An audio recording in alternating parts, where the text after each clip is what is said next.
Good evening.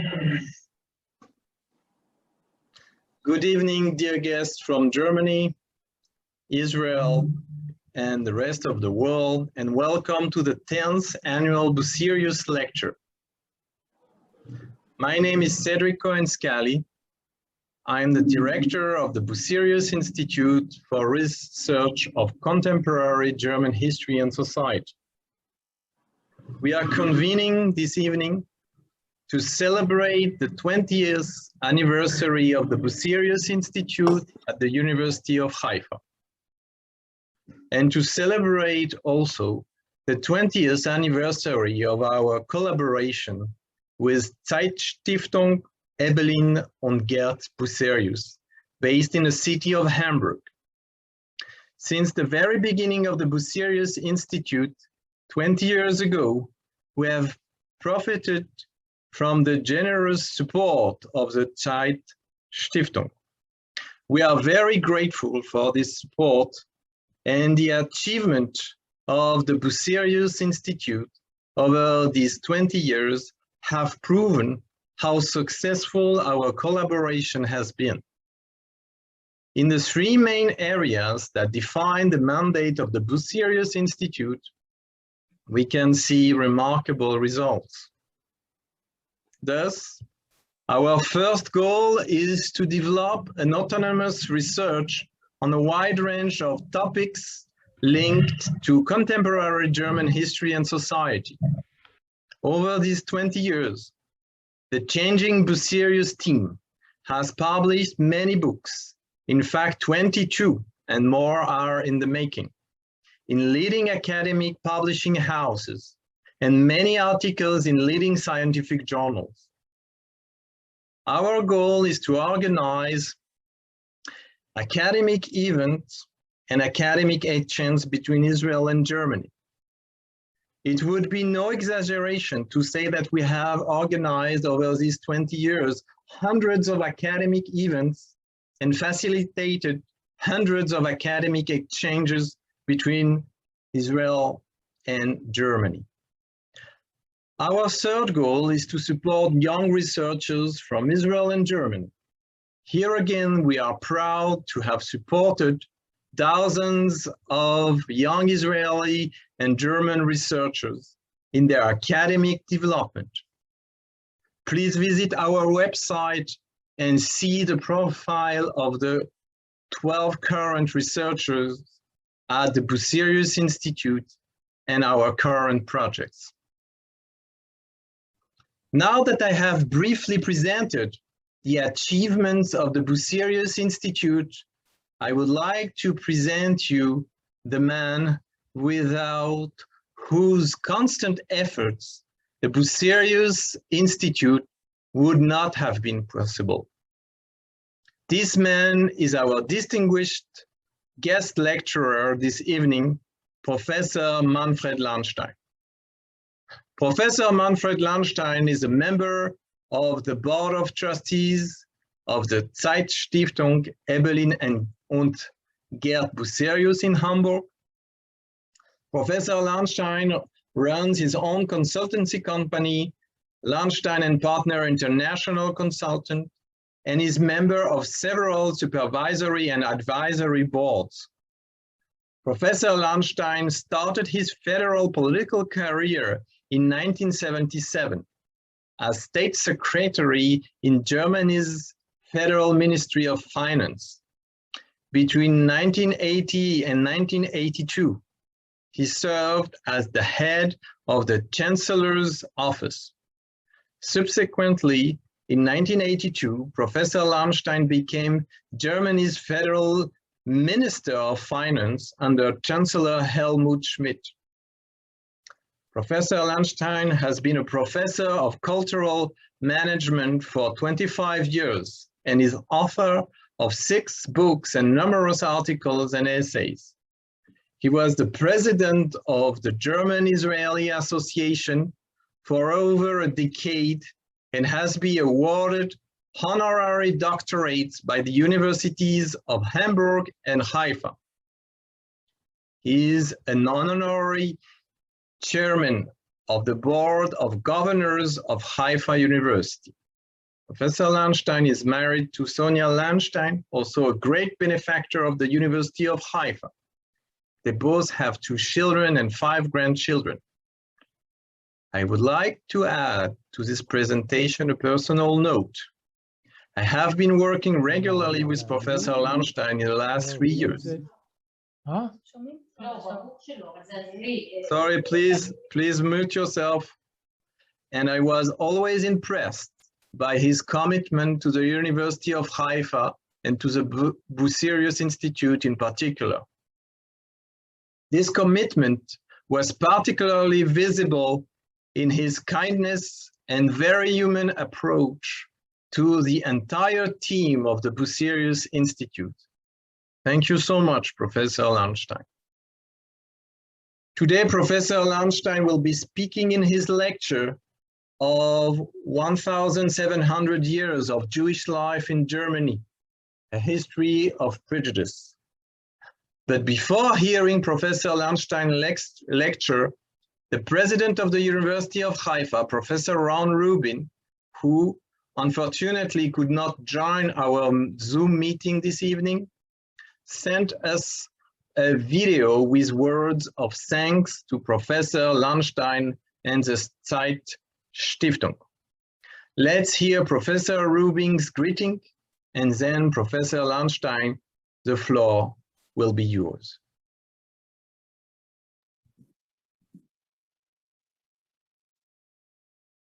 Dear friends from the ZEIT Foundation and dearest Manfred Lahnstein, in this year we mark 2 different events which however are closely connected to each other. The first one is the 20th anniversary of the Bucerius Institute for Research of Contemporary German History and Society. The second one is 1,700 years of Jewish existence on German soil. One of the many effects of German Jewish-Israeli history and interweaving is the foundation of the Bucerius Institute at the University of Haifa. It happened 20 years ago, thanks to the great endeavor of Professor Manfred Lahnstein and the ZEIT Foundation. So, during these 20 years, the Bucerius Institute has published dozens of articles and books on German history and society from a variety of different perspectives. The Bucerius Institute has hosted German students, German researchers, and many distinguished guests from German politics, arts, and culture. Among them, just to mention a few, were Christian Wulff, the former German president, and Ms. Rita Susmuth, former president of the Bundestag. I would like to express my deep respect and gratitude to Professor Amos Morris Reich, former director, as well as the current director, Dr. Cedric Cohen-Scully. Thank you very much, both of you. Further, I would like to express my gratitude to Manfred and the ZEIT Foundation for their continuous support to the Bucerius Institute. We greatly appreciate your profound contributions and efforts to bring together Christians and Jews, Germans and Israelis. One of the greatest outcomes of these efforts was the awarding of the honorary doctorate to Angela Merkel from our university some time ago. So I hope and wish our university, Manfred and the ZEIT Foundation many, many more years of fruitful collaboration. Dear Manfred, you are a close and great friend of our university, and I know that you even consider the university to be your university. Shalom.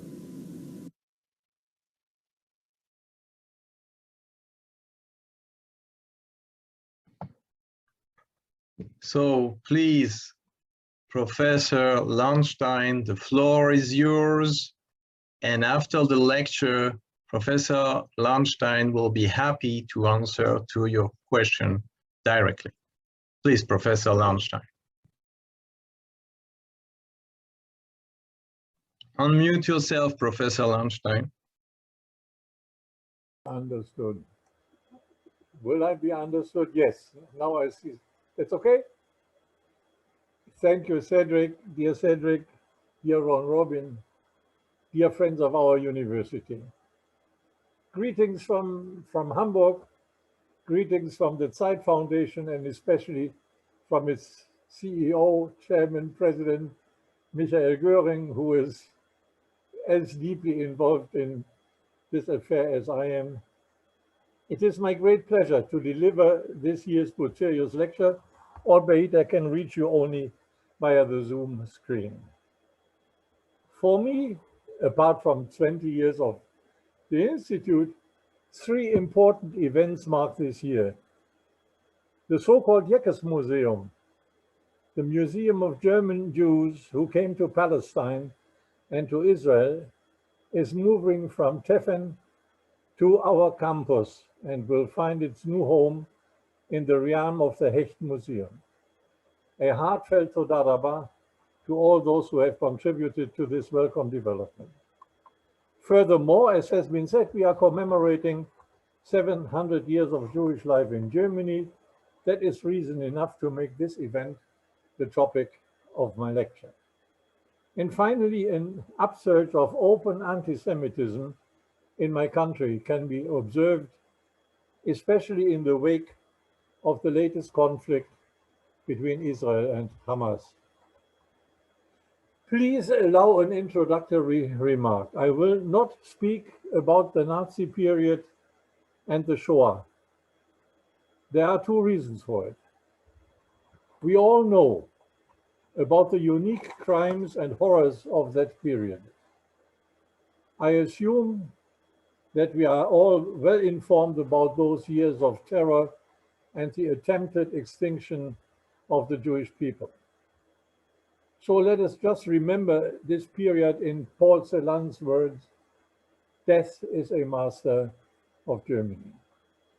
This evening, I want to stress that Jewish life in Germany has always been a life of apprehension and discrimination. Practically all the elements of Nazi ideology had been in place before Adolf Hitler came to power. They did not fall from heaven. And that is why a view on Jewish life in Germany and the historic responsibility of the non-Jewish Germans has to encompass the long centuries before 1933. The origins, 1700 years of Jewish life in Germany. Well, the date has been chosen because of the first documented mention of that life in an edict of Emperor Constantine, which is dated December 11, 321. It is addressed to the city councillors of Colonia Agrippina, today's Cologne. It allows Jews to enter the city senate. By the way, that was a gift of doubtful value, since it obliged those Jewish citizens to fully advance the tax payments imposed by the emperor's treasury. Thus, there have been fully taxable Roman citizens of Jewish religion in Cologne by then. Let us be clear.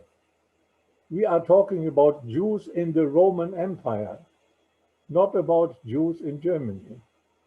Germany did not yet exist. We may conclude that Jews have dwelt in the Roman provinces on the Rhine and the Moselle a lot earlier. Followed a period of some 400 years after the end of the Roman Empire, about which we have no direct, no documented testimony of Jewish life in Germany.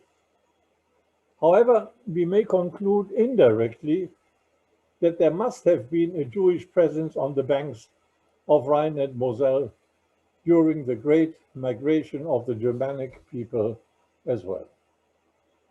The Middle Ages. Follow the Merovingians, follow the Franks, follow Charlemagne. This great emperor and statesman has placed his Jewish subjects under a specific imperial protection. And there's a striking similarity between Constantine and Charlemagne. Both have acted out of a rational calculation, not out of active tolerance or magnanimity. For Charlemagne, the Jewish merchants, with their widespread contacts and experience, were indispensable to organize international trade. And, of particular importance, the Jews offered a highly welcome counterweight against the Christian monks via whom the Church incessantly tried to influence the politics of Europe. Later on, the Heilige Römische Reich Deutscher Nation, the Holy Roman Empire of German nation, came into being under Emperor Otto I and his followers. During that period, the influence of the bishops grew as well. They had become important worldly powers. And they could not do without the Jews either. The bishops of Augsburg, Regensburg, or Salzburg have invited Jewish merchants to settle in their cities already at the end of the 9th century. The Jewish community in Cologne built its new synagogue in 1021, closely followed by Mainz, Worms, Speyer, and Trier.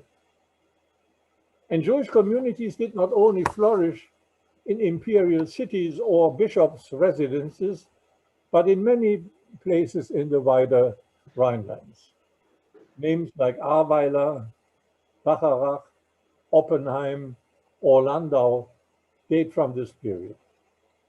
In this way, a large community of Jews in Germany has grown over a relatively short time.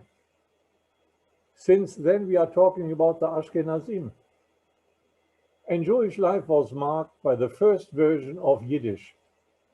Its vocabulary was composed by Germanic, Latin, and Hebrew elements. In the earlier medieval period, a power structure gradually developed which should become decisive for the fate of the Jews and which has had its effect well into modern times.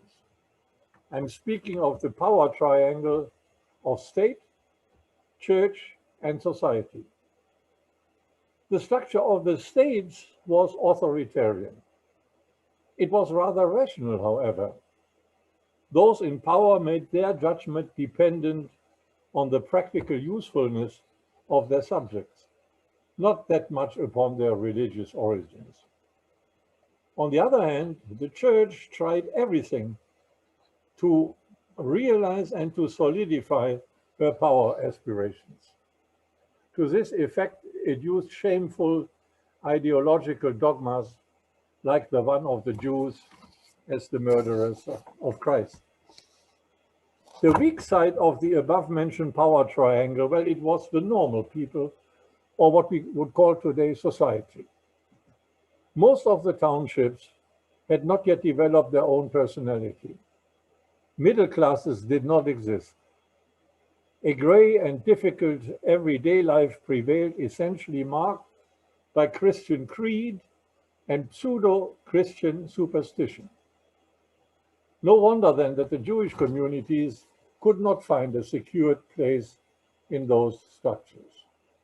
No wonder either that they became a welcome target of rude prejudice and grim hatred when the Crusades directed their irrational ire not only against the Muslim occupiers of the Holy Land, but as well against the Jews, the murderers of Christ at home. More than 5,000 Jews in the Rhinelands fell victim to the First Crusade of the years 1095-1096. 50 years later, the terrible mass suicides of the Jewish communities in Mainz and Worms left dead, respectively, 1,100 and 800 people. Very important in the longer term, Christian merchants drove their Jewish competitors out of the international trade. Jewish traders were forced into a corner, dealing in money and credit, an activity which at that time was forbidden for Christians. For quite a while, Jews had been an accepted, at least a tolerated element of the cultures in which they lived. Now they became the marked ones. And I mean this market literally. In 1215, a Lateran council stated that Jews should wear the ill-famed yellow spot fixed to their clothes. That's what we have to remember. Many of the elements which should then mark anti-Jewish hatred and anti-Semitism well into our times were in place already in the Middle Ages. An unbelievable superstition which was not or only scarcely fought by the church, xenophobia, the irascible enmity of stout Christians, and more, the fight against Jewish competition.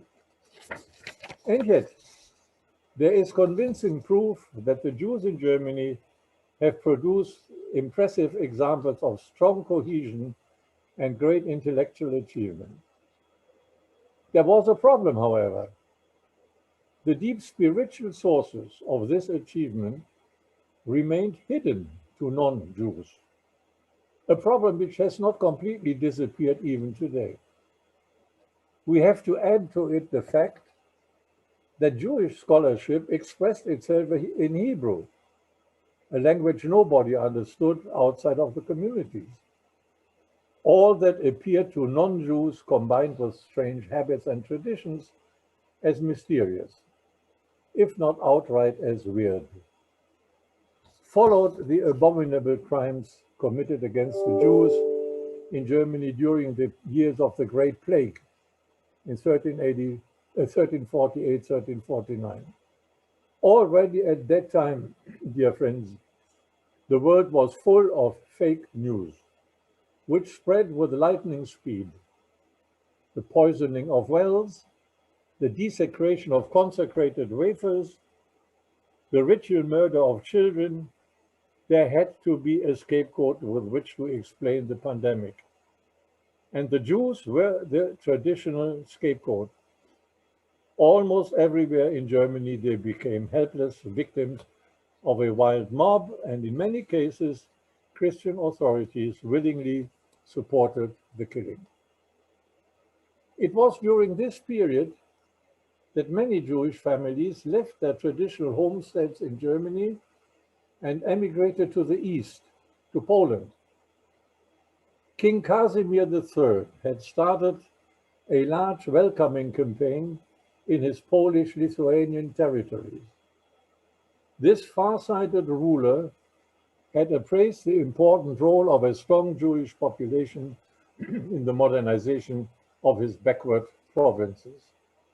And that is how the Ashkenazim have contributed decisively to the development of a big and splendid Jewish community in Eastern Europe. The narrow-minded authorities in Germany not only let those families emigrate, they kicked them out, as many examples show us. And the others, those who remained, were more and more cooped up in secluded quarters of the cities. The term ghetto became a questionable trademark for those quarters. At that time, you would have easily found a Judengasse in almost every German city. And this changed the situation of the Jews considerably. They were separated. They were excluded. And that is why the notion of ghetto not only designates a locality, but a state of mind as well. However, it was here in the Judengassen that the Jews built impressive communities which would have served as examples for their Christian neighbors as well.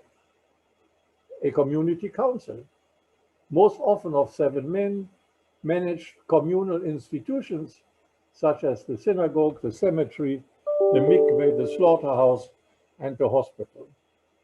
It was here in the Judengassen that they were able to organize and to exercise those activities which the worldly authorities or the church had not or not yet forbidden. Almost all craftsmen's professions were forbidden, which fostered a concentration on trade and banking. With talent, with luck, and a lot of work, you could become a supplier of a person of authority or even found your own banking business. However, The Schnorrer outnumbered the well-to-do people. Basic material conditions were hard for the great majority. One thing has to be remembered in this context, however, the unique Jewish system of education.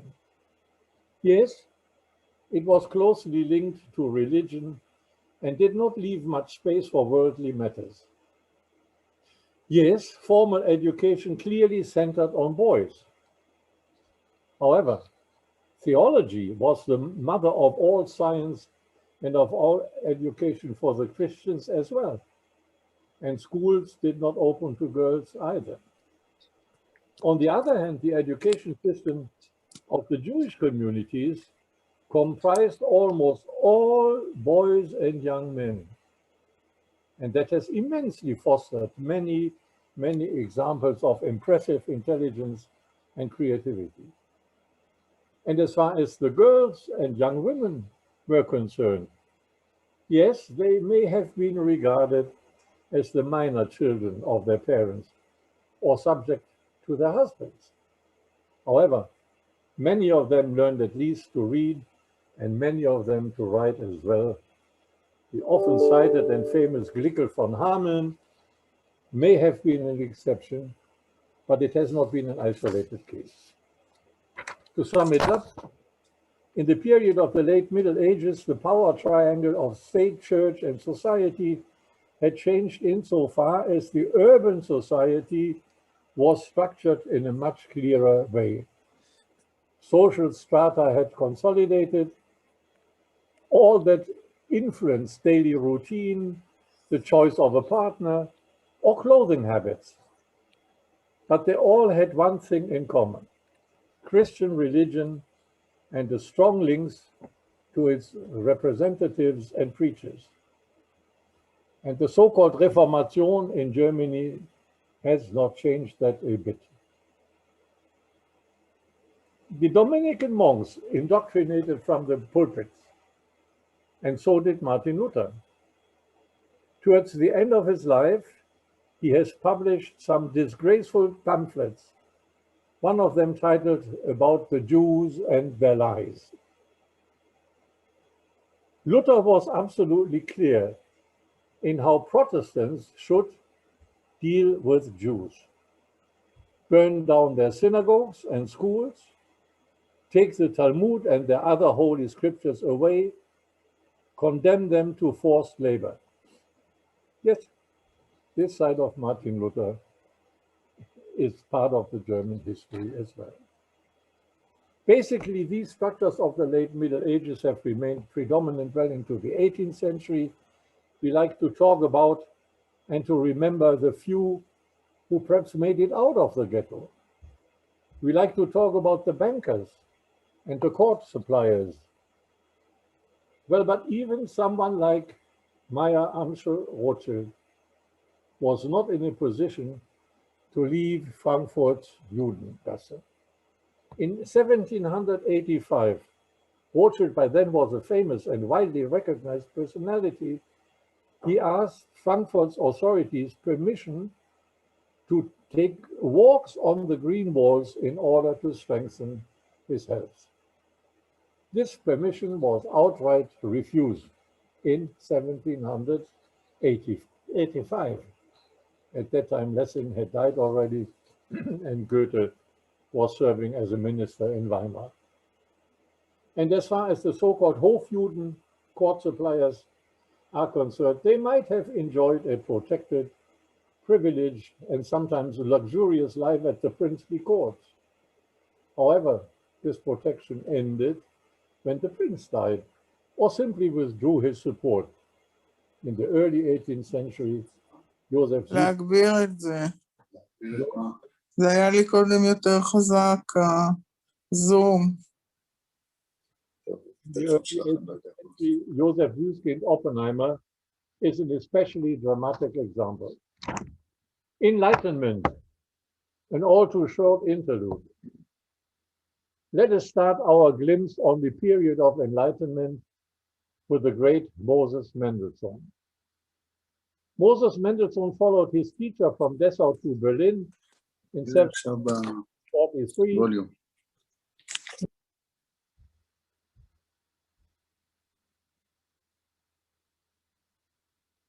Talia, could you get out? Thank you. Let us start our glimpse on the period of enlightenment with the great Moses Mendelssohn. Moses Mendelssohn followed his teacher from Dessau to Berlin in 1743 when he was 15 years old. In the capital of Prussia, he won fame by an absolutely extraordinary intellectual performance. Later on, he created the German translation of the Torah, which was completely printed by 1783, German translation of the Torah, albeit in Hebrew letters. The Orthodox rabbis were outraged. Yet Mendelssohn stood fast by his convictions.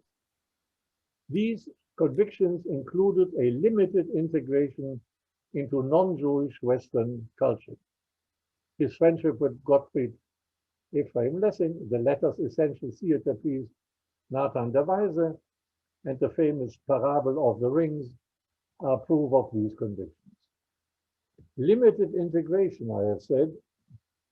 In his main work, titled Jerusalem, Mendelssohn states his fundamental belief. It is the law revealed by God, which constitutes the unchanging, the eternal element of the special position of the Jewry. Based upon this firm belief and other thoughts, he formulates one of the central ideas of the Enlightenment.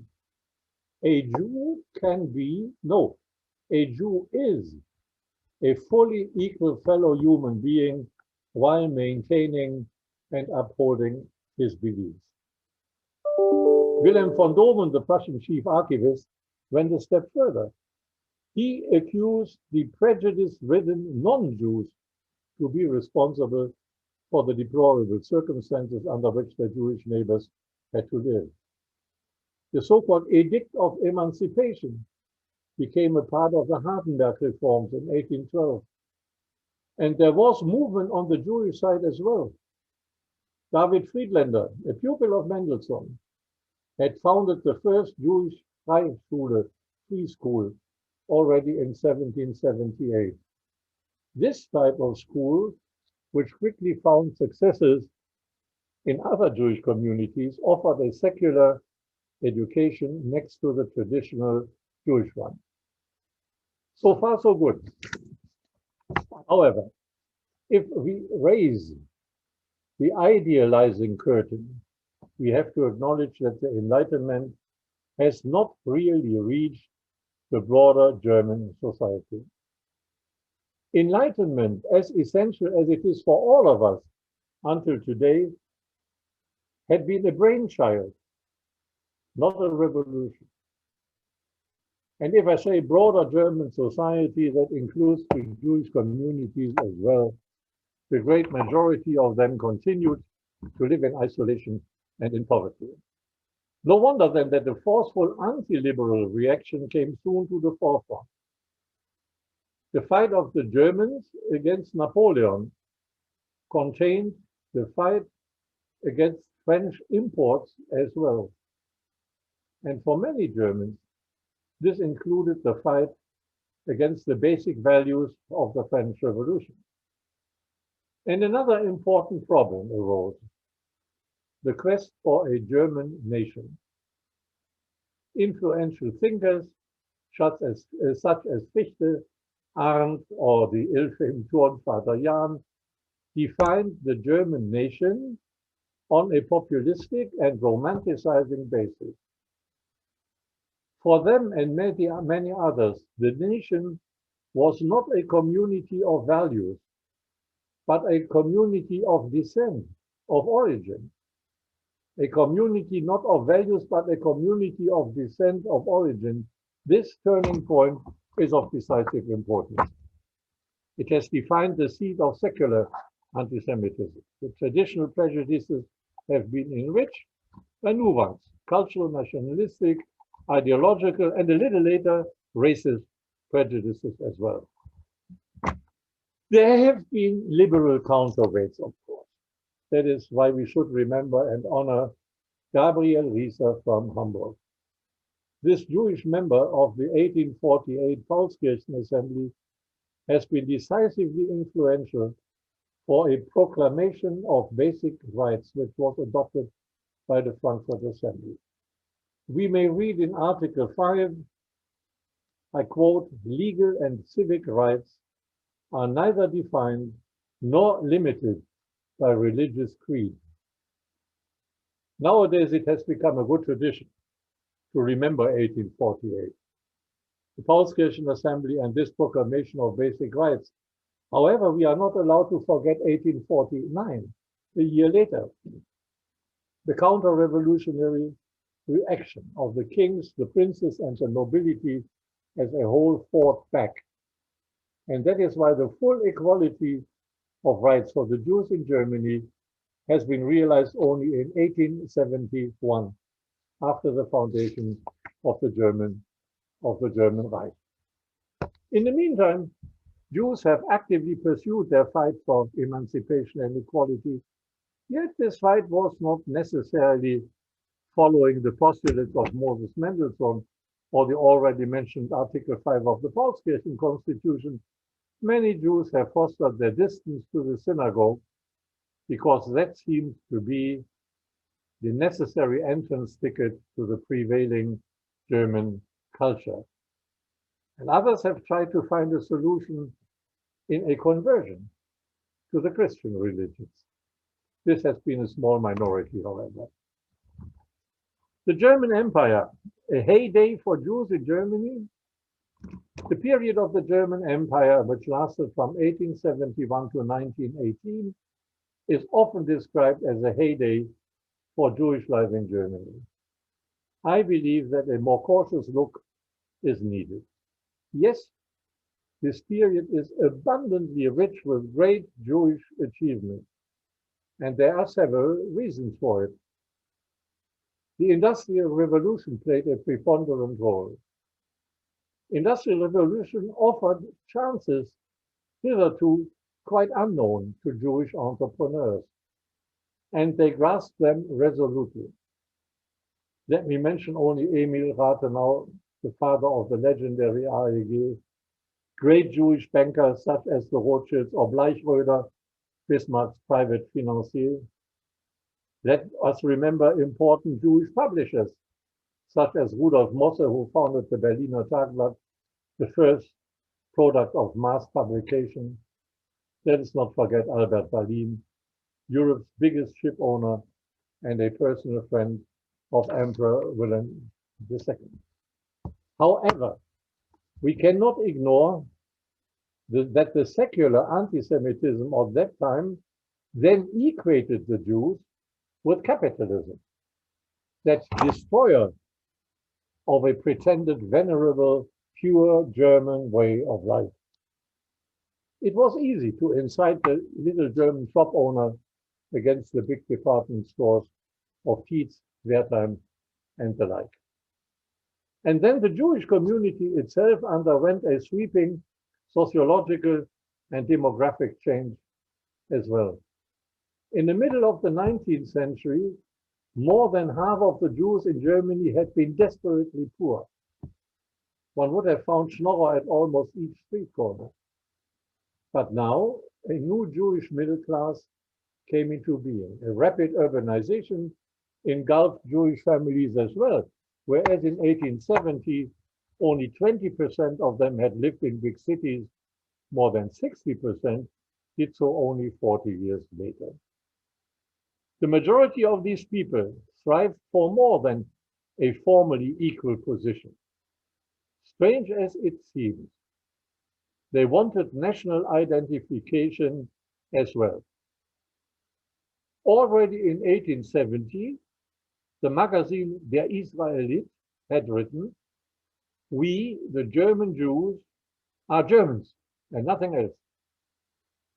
One considered oneself as a part of the young German nation, albeit of Jewish or later on Mosaic confession. And nobody has taken German culture and science more seriously than the Jewish middle classes. They conquered the liberal professions, medical doctors, lawyers, journalists, theater people, or musicians. Quite naturally, the piano was part of a solid household, and so were the season tickets for the opera or the concert hall. Bildung, education, that was the magic word. No wonder then that 10% of all university students in Berlin were Jewish, compared to less than 1% in the total population.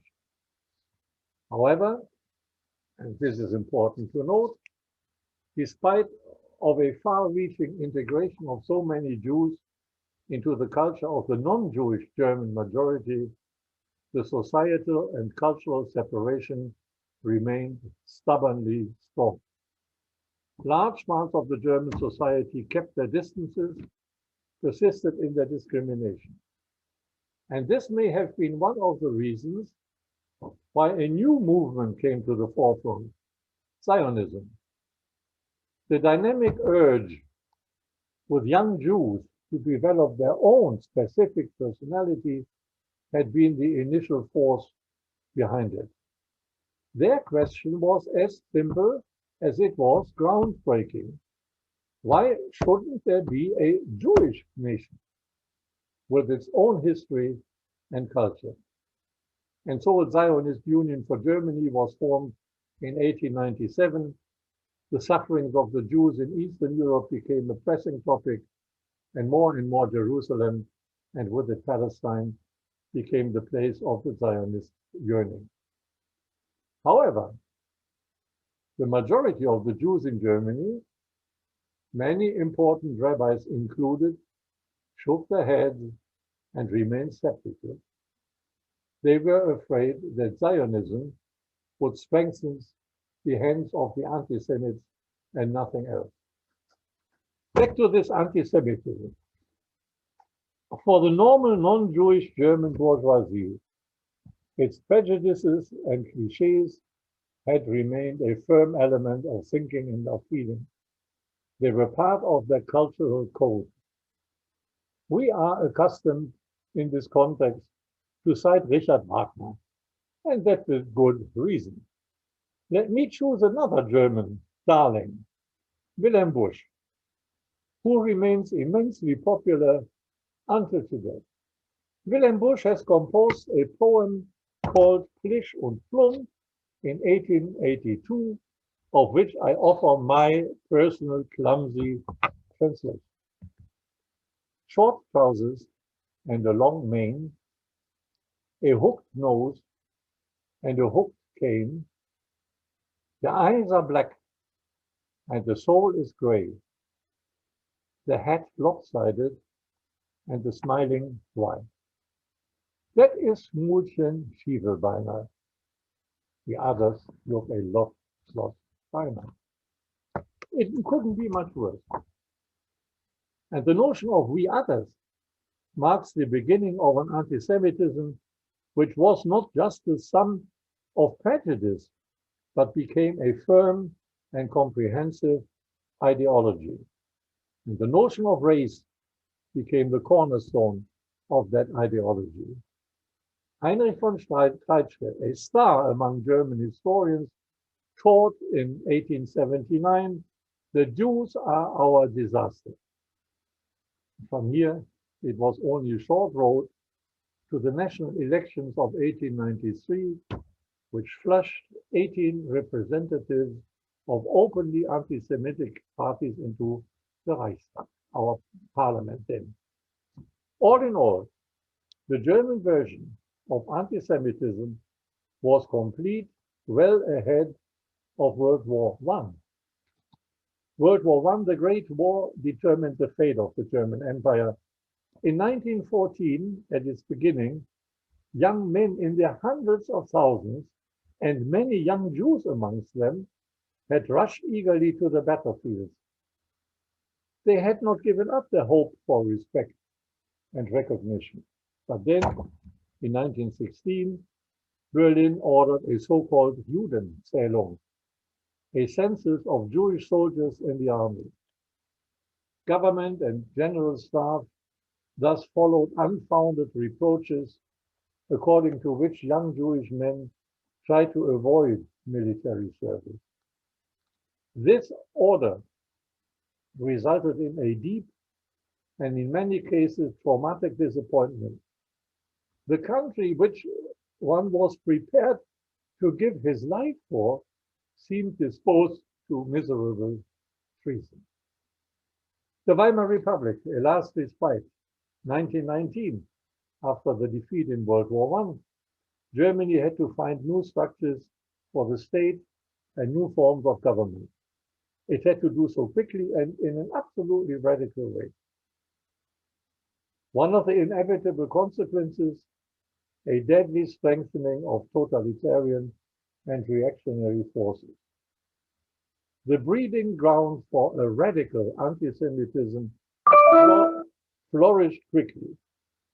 Beware, I am not talking only about the NSDAP, the Nazi party. The Deutschnationale Volkspartei, DNVP, for instance, which had excluded Jewish members quite early, proudly showed 950,000 members in 1923.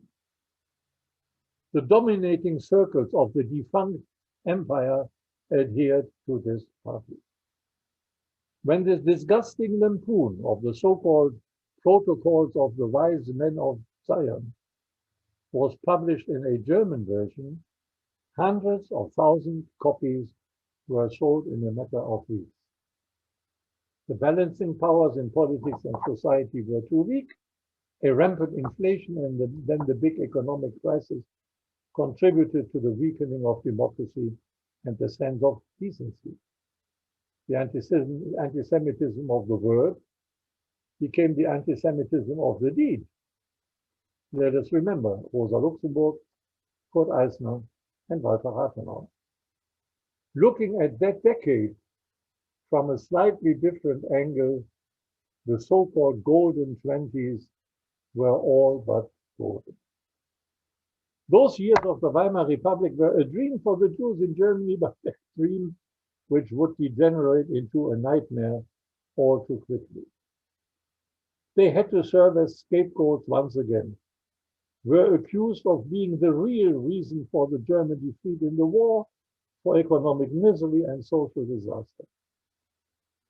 A conscious Jew had then to critically examine himself if he wanted to stay and not to leave the country. Franz Rosenzweig and Martin Buber are outstanding examples of this self-exam.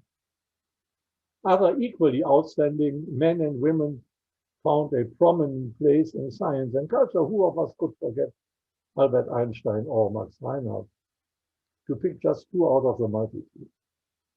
They may serve as an example for all those who remain resolved to defend their place in German life and society against all adversity. Well, latest in January 1933, this resolve turned out to be a cruel delusion.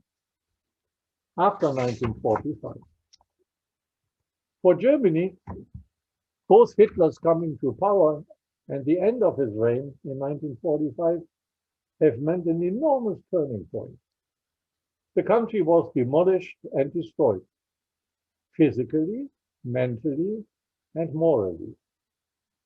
Chaos was the rule of the immediate post-war years, the chaos in which those few Jews had to find their way who had survived the years of the Shoah in a hiding place or in one of the concentration camps. Pressing material needs, food, shelter, clothing, have determined the daily lives everywhere. The great majority of the Germans has needed much time to grasp the full dimension of the horrendous crimes against humanity which had been committed in their name. Many of them didn't even want to grasp. They simply suppressed or denied reality. It was only in the 60s, in the period of the Eichmann and the Auschwitz trials, that a broader and more open discussion of the Jews in Germany, their horrible fate, and their ill-defined future began. Traditional anti-Semitism was pushed back, although it never disappeared completely. With clear statements against anti-Semitism, both churches, the Protestant and the Catholic, helped in this pushback. Secular anti-Semitism based on Nazi racism was repressed by some, but it was actively combated by many. On the other hand, it's only natural that Jewish life in Germany developed only hesitantly. However, a group of Jewish communities was founded with up to 40,000 members in total. And a new and decisive factor came into place at that time. The foundation of the State of Israel in 1948 and its heroic self-assertion in the Six Days War of 1967. Eretz Israel became a powerful anchor for the Jews in Germany. Very often, the non-Jewish Germans were and remain incapable to differentiate between Jews and Israelis. And then, especially after the 1973 Yom Kippur War, the so-called anti-Zionism shot up in a self-appointed German intelligentsia, an idea which very often equals and still equals a crude anti-Semitism. From 1990 onwards, the Jewish communities in Germany had to face a new enormous challenge: immigration from the areas of the former Soviet Union. The communities grew very quickly, from some 40,000 to some 120,000 members. Material needs were and remain pressing, and the integration of the immigrants was and remains complicated. Alas, this development remains unnoticed by the non-Jewish Germans. By the way, until now I am talking about the old Federal Republic of Germany, while speaking about Germany. Jewish life in the former GDR, that would need a separate lecture. All in all, realities, symbols, and gestures of a better German-Jewish understanding have come about during the last decades, and both sides have contributed to it. Some of it may be contributed to the insecurity and or the bad conscience of the non-Jewish Germans, but most of it is serious, however. Yet, one absolutely basic factor has remained constant over all those 1700 years. The Jews have lived the lives of a minority. We are not allowed to explain their long history as a continuous succession of atrocities committed against them. In such a way, we would neglect the periods of more peaceful coexistence as well as the reality of the exceptional achievements and contributions of the Jews themselves. Yet, to use a word by the German scholar Julius Schurz, the anomalous has always been the normal. Is it different today? Well, basically it is not. As long as synagogues and other Jewish institutions in Germany have to be secured by police, as long as young men cannot wear their kippah in public quite naturally, as long as a new anti-Semitism creeping up from the middle of the German society, from white suprematism, and more from the wicked teachings of radical Islam, it is not. As long as this anti-Semitism is not being fought with resolve and success, we have to fight for a better Germany. We have to fight for a Germany in which people respect different religious convictions and different ideas how to live, in which people simply meet each other as human beings. This call, addressed to his contemporaries by Moses Mendelssohn, some 250 years ago remains as pressing as it was in his time. Thank you very much for your attention. Thank you very much, Professor Lahnstein, for this broad overview of 1,700 years of Jewish life in Germany, a history of prejudice. Now the floor is open to questions. Please, Professor Göring, and unmute yourself and ask the question. I saw you raise your hand.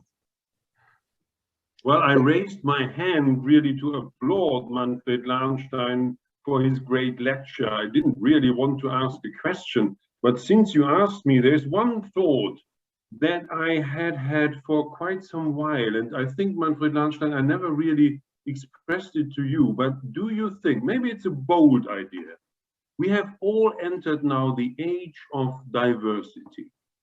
And when you look at the acknowledgements, the recognition of so many minorities in the sexual field, in the religious field, in national field, do you think there might be a chance that this age of diversity could work against anti-Semitism? That this is a chance for our society to acknowledge, to recognize Jewism just as many other forms of how people live and what people believe in? Under a basic condition.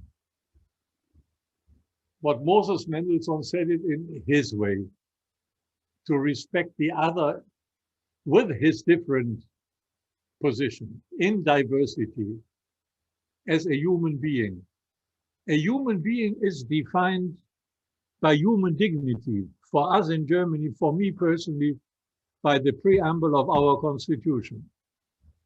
If we have a sufficiently common base of ideas and perceptions and values, then diversity may help. As diversity shows itself today very often, diversity for the sake of diversity, with each one claiming to be a victim and therefore to be right, that is destructive for me. Mm-hmm. It does not help at all. So all depends on if we find a common ground. If we only find our own echo rooms and not more, and our preferred, I don't know what, internet or newspapers and others, and live in our own small, but no, on the contrary. Mm-hmm. Anti-Semitism can be expressed as one means of diversity. So we need this common basis. If not, we cannot work. Thank you. Okay. Other questions?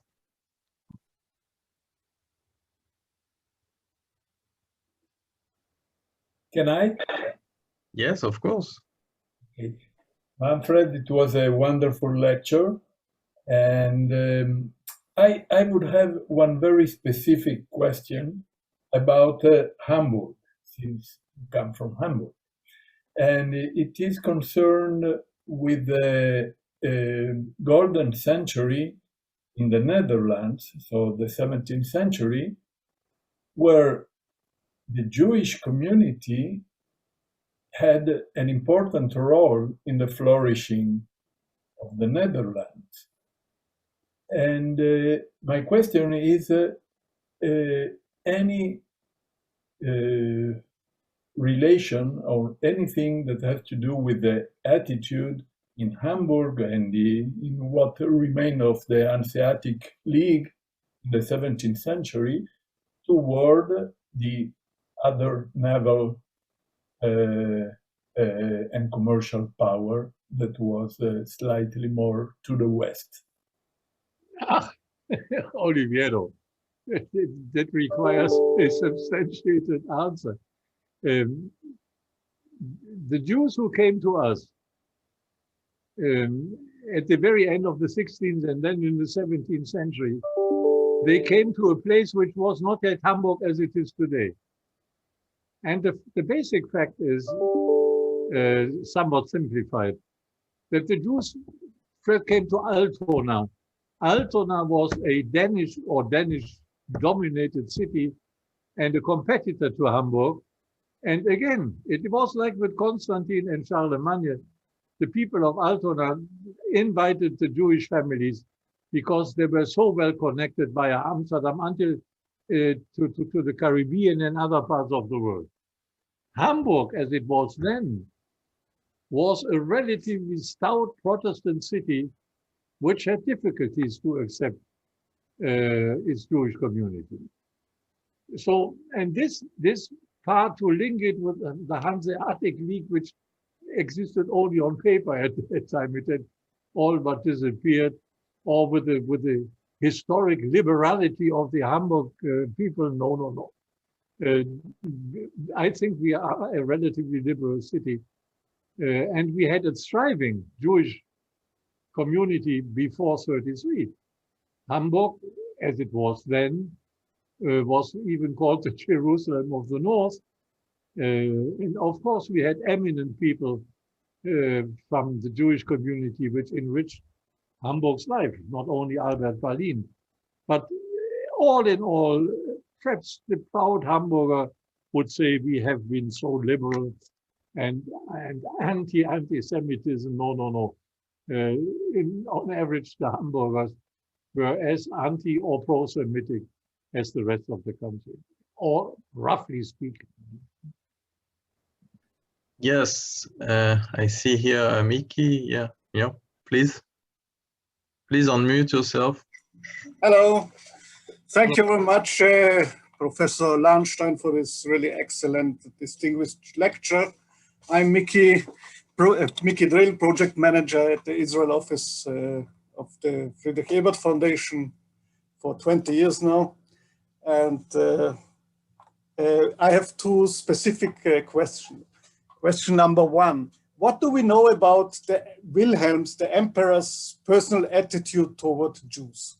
And I'm asking because, you know, the family of my father, they come from Austria. And I remember when I was a little child, I saw my grandmother crying and I asked her, why do you cry? And she said, well, I remember the funeral of the Empire Franz Joseph in 1916.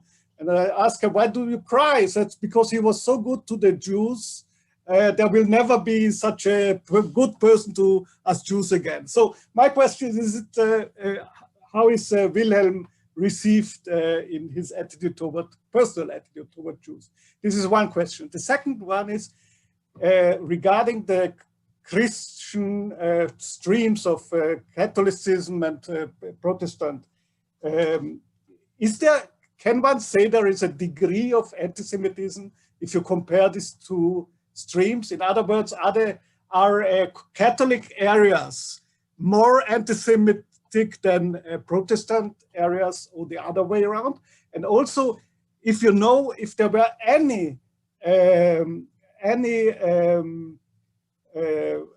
if the churches tried to start a dialogue between the Jewish communities even before the war, or is the change which you mentioned, is it only the after effect of the Shoah that the churches, both churches started to fight anti-Semitism?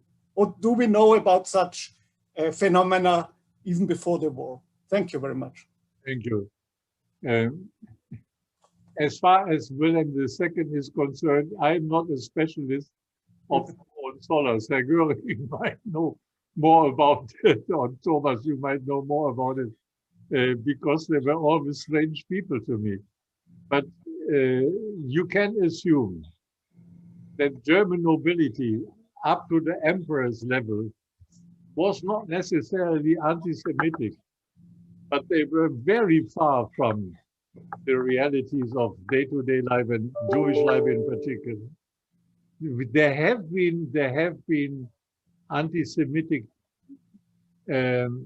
tints in parts of the wider families, of course, but that was not a generally established rule.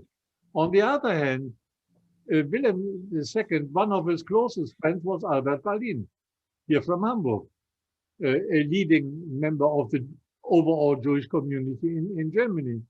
But this probably had nothing to do with Albert Berlin being a Jew, but Albert Berlin being the largest and most important and most famous ship owner in the whole of Europe, which was very important for the armament of the German Navy ahead of World War I.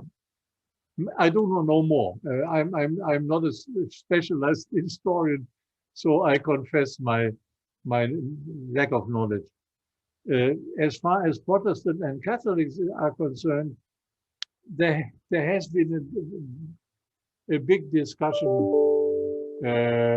in the earlier years of the Federal Republic. Now, of course, it is impossible because this purely Catholic or Protestant regions, sometimes even the predominantly Catholic or predominantly Protestants in Germany do no longer exist. And the cloud of both religions has diminished greatly over the last 20, 25 years. But in the Nazi Party, this can be said, in the Nazi Party or in the Nazi structure, because it was not only the party, but so many, many more structures, the Protestants were predominant. Protestants were predominant. And it has been said that many Catholics, although not being pro-Semitic or pro-Jewish, they had their firm belief which did not welcome anti-Semitism. We have had heroes on both sides, on the Protestant side as well on the Catholic. But I would say, but this may be wrong, because it's too long time that I read about it, that all in all the structures of the Nazi power structure, if there was a religious foundation at all, then the Protestants were predominant. Eli, you wanted to ask a question. Yes, thank you. Thank you, Manfred, for this brilliant, broad historical overview. And I want to raise a phenomena that I think that connects very old anti-Semitism, as well as anti-Semitism today. And this is fake news. You know, a lot of the attitudes, the prejudice, the persecution of Jews was based on lies that were told from, you know, the murder of Jesus through the Passover legends, etc. Today, you know, fake news is the main problem threatening liberal democracy. And in a sense, liberal democracy core value of freedom of speech, in a sense, accumulates and promotes the problems of democracy, but also anti-Semitism. So what can we do with fake news with regard both to repairing our political system as well as our attitudes to minorities and especially the Jews? Thank you, Eli. I personally believe that we should not make a too stringent comparison between the two broad periods you were mentioning.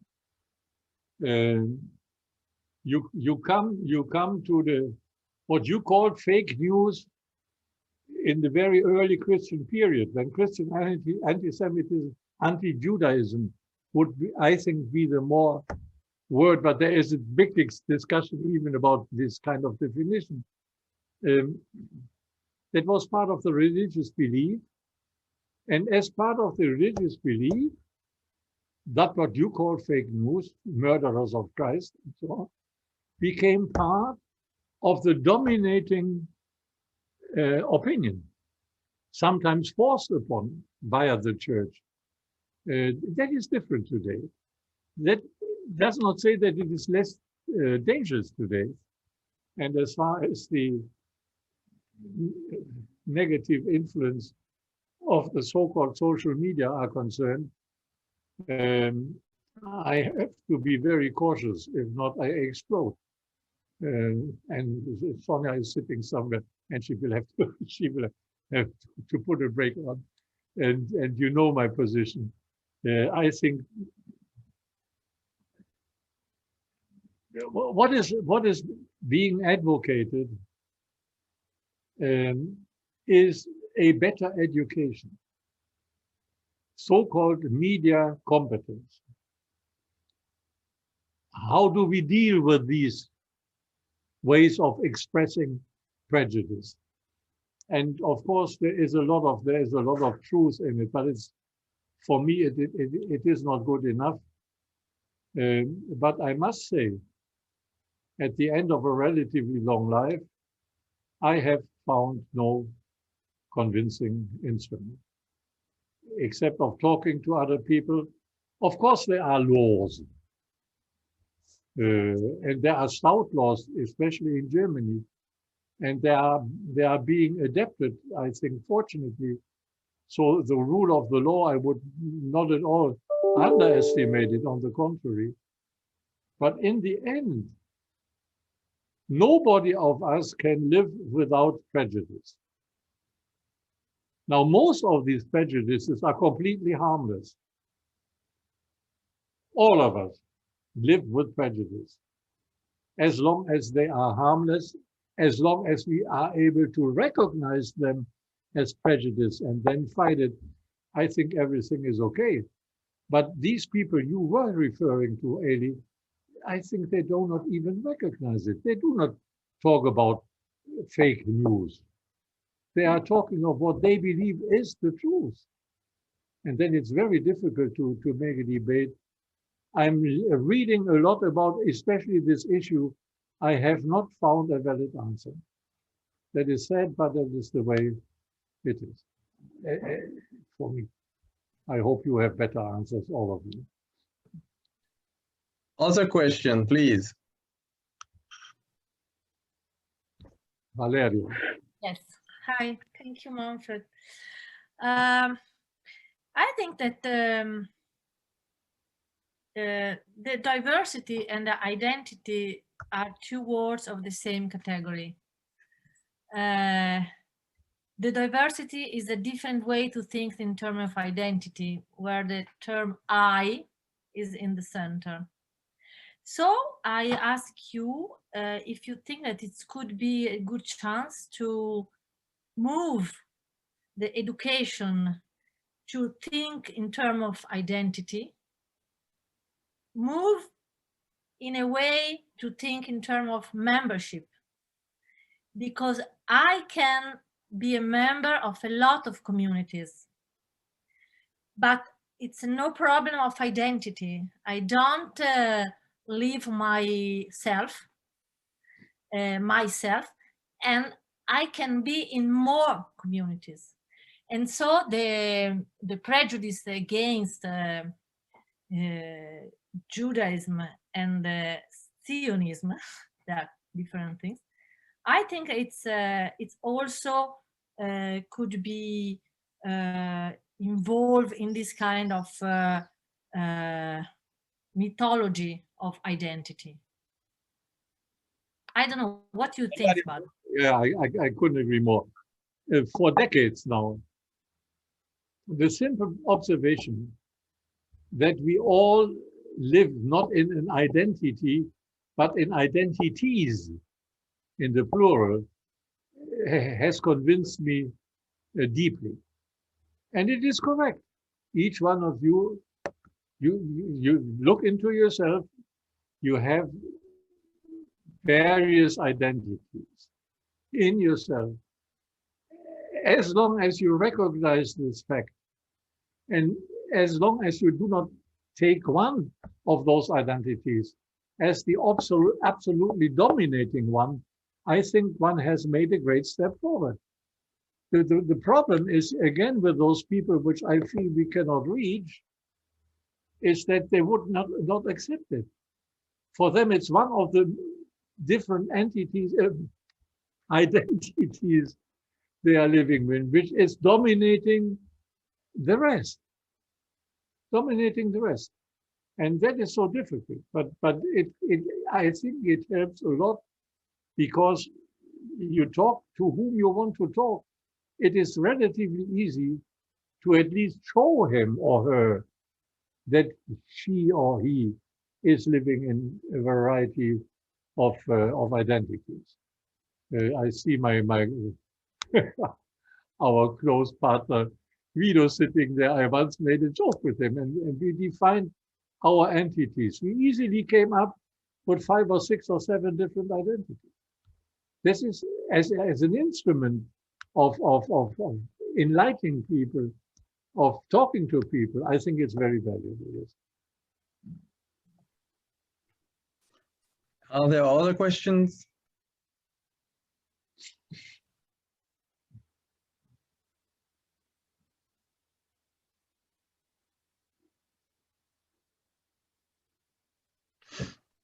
So I have one question, Professor Lahnstein.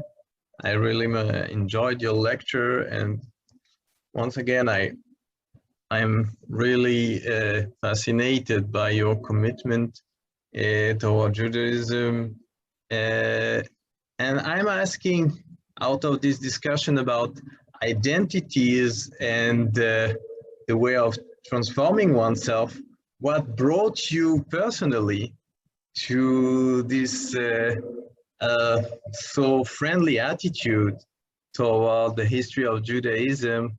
Was there a personal encounter or something in your life, or your reading, or a mix of the two? Or I would be very interested, and I think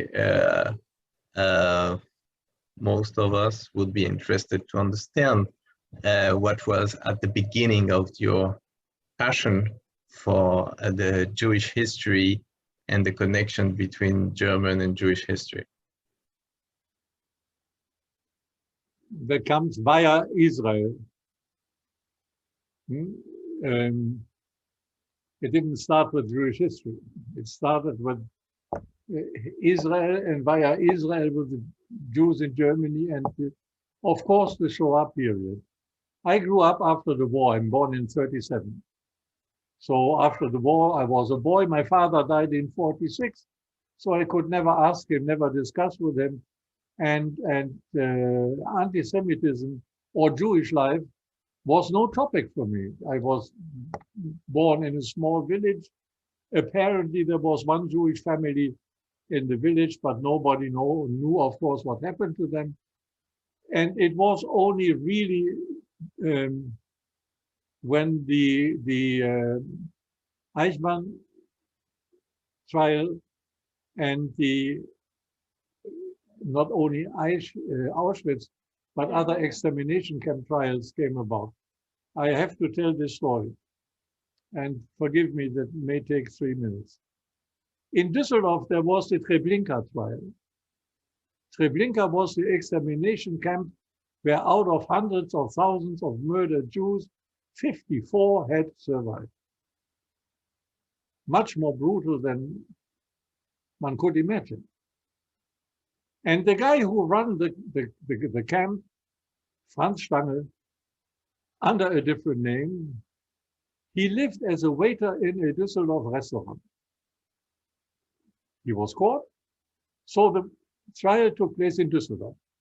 And I was working in Düsseldorf at that time because I grew up there. And a friend of mine who was a member of the jury of this trial, he said, "You have to come and see this." And I was sitting in the hall of the Court of Justice, exactly the first day when the testimonials were heard. Out of the 54 survivors of Treblinka, 41 or 42 had come to Düsseldorf, and they were sitting there in the corner, small people, very subdued people. I said to myself, they should be furious. No. And then Franz Stange, the camp boss, came in, erect, tall, proud, and while coming in, he looked into the corner where the testimonies, how do you say, were sitting. and the absolute fear and absolute terror, and we are talking about 63 or 64. And then shook me so much that I had to go out and I threw up because I could not understand it. And so from there on, I started to study, and thank God, my first trip to Israel came about already in 1967, before the 6 Days War. Then you get more and more interested. You make friends. It's not too difficult to be friendly to other people. But you had these experiences. Fania and Eli, they know that. On Kinneret, there was no Ginosar. We went there because a major politicians was dwelling there. We wanted to discuss politics. And in the morning, it was the first guest house in the kibbutz in the whole of Israel, was in Ginosar. Modern building, very beautiful. In the morning, I woke up very early, went to the lake to take a swim, go to the lake, and then all of a sudden, let's say it's 20 meters from me, two ladies were talking in Cologne dialect. I said, what is this? Your own dialect. I'm from Düsseldorf, so that is not very far away. And I wanted to go there and say hello. And then I see one of the ladies with a number of Auschwitz on the arm. And I did not have the courage to address them. So in the beginning, there are these very emotional experience, and then comes the intellectual curiosity. And I have had, thank God, I've had enough time to foster it and to learn. I still learn. Many thanks for sharing this personal experience and background. Other questions before we close our meeting? I just want to say how moved I am, really. You know, all these years, I think I'm having tears. Manfred and everybody, you know, it's so emotional for me to be here, to be with you, and to know that 20 years have passed and I was part of quite a lot of it. And thank you so much, Manfred. Thank you, Leah. I cannot see your tears, thank God, but you changed the address. But I did. All of us, next year is 50 years of the university. All of us try their best to come to Haifa. What will be a great year of being together, and hopefully in more peaceful times than those which we are living through right now. Thank you very much. Thank you very much, Professor Lahnstein. Thank you, Manfred. It was really an Wonderful honor to host you. Thank you very much, Manfred. Thank you very much. It was a pleasure. Was very Thank you so much. Thank you. Very Thank you. Thank you all. Bye-bye. Thank you. Bye-bye. Bye-bye. Thank you. Bye-bye.